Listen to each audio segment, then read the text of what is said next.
2019 সালের 14ই ফেব্রুয়ারি জম্মু কাশ্মীরের পুলওয়ামা দেখেছিল এক ভয়াবহ ঘটনা, যেখানে সিআরপিএফ এর কনভয়ের ওপর পাক জঙ্গি সংগঠন জৈশে মোহাম্মদ আত্মঘাতী হামলা চালায়, যে ঘটনায় 40 জন জওয়ান শহীদ হন।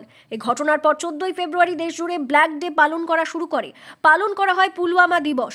আর এই পুলওয়ামা দিবসে রক্তদান শিবিরের আয়োজন করা হলো বীরভূমের বোলপুরের খাসপাড়ার বিজয় সংঘ নামে একটি স্থানীয় ক্লাবের তরফ থেকে 14ই ফেব্রুয়ারি শনিবার রক্তদান শিবিরের আয়োজন করা হয়, যেখানে এদিন 23 জন রক্তদাতা রক্তদান করলেন।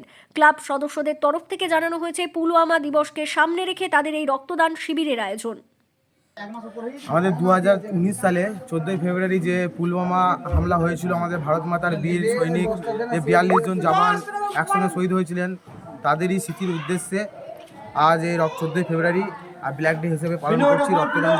রক্তদানের মাধ্যমে আমরা বীর সমাজের উদ্দেশ্যে স্মরণে এই রক্তদান শিবিরের আয়োজন করেছি। আমাদের বোলপুর কাছারিপট্টি খাসপাড়া বিজয় সংঘ ক্লাবের পক্ষ থেকে এই রক্তদান শিবিরের আয়োজন করা হয়েছে।